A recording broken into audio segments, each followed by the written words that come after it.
You are listening to the Centropic Oracle, an audiobook podcast of science fiction and fantasy short stories that make you think and feel. The Sky Rock by Dawn Vogel.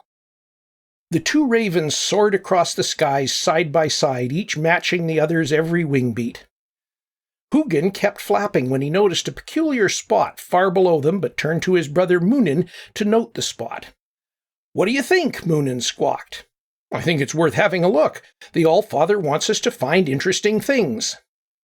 The brothers dove in unison, not racing, but increasing their speed to reach whatever Hugin had seen. Moonin identified it first. "Hugi, it's a rock." "It's an interesting rock," Hugin insisted.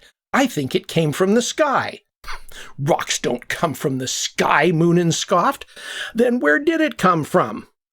The brothers landed on the rock, side by side. Moonin pecked at the rock. People were much easier to read, since they had juicy eyeballs filled with memories. But Hugin was right. The rock had come from the sky. "Okay, it's a sky rock. What does that mean?" Hugin ruffled his feathers into a shrug. "I don't know. Can you tell where it came from?" Moonin tried to hop to another part of the rock to sample a different memory, but his feet were stuck to the rock. "No!" he squawked. "Well, you don't have to be so dramatic about it," Hugin replied. "I can't move."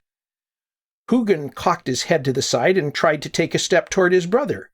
His feet, too, were stuck in place. "Oh, now I see." "What are we to do?" Moonin asked. "Well, if I knew what to do, I'd have done it," Hugin replied. Moonin flapped his wings and squawked, "This is all your fault!" Hugin huffed. "Hardly. The All-Father wants us to find interesting things. I'm just doing my job." "We can't do our job if we can't fly home." "Let's think about this rationally. What would the All-Father do?" Moonin considered, answering with absolute certainty. "He'd call Thor to smash this rock with Mjolnir." "Do you have a hammer?" "No. Do you?"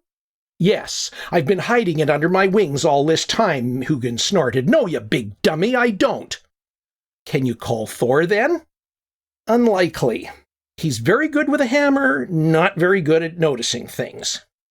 Moonin crouched down, trying to warm his feet, which were quite cold where they'd become stuck to the rock. He carefully arranged his wings so they wouldn't touch the rock and get stuck too. Now there's a thought," Hugin said, following suit. "Are you cold too?" Moonin asked. "This whole rock is cold, maybe frozen solid." Moonin flexed one of his toes. It moved with a cracking sound, but it loosened from the surface of the rock. "Brother, that's it! We're frozen to this sky rock. If we warm up our feet, they'll come unstuck."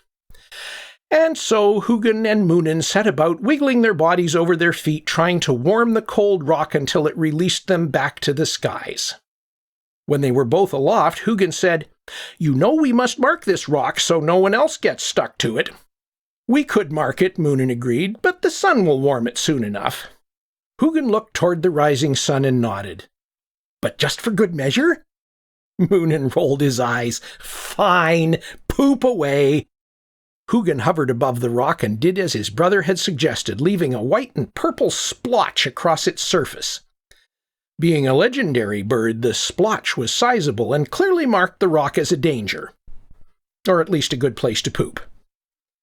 Being done with their business, Hugin and Moonin took to the skies again to continue surveying the All-Father's domain for other unusual things. And, because they were, after all, just birds, to poop on them.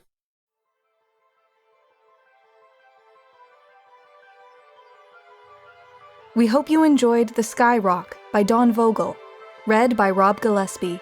If you'd like to learn more about the author and narrator of this story, or make a donation to them, follow the story page link in the description. Pledge your support to us on Patreon for cool rewards and to help us bring you more stories. If you would like to submit a story for consideration or apply to be a narrator, a link to our submission guidelines is in the description.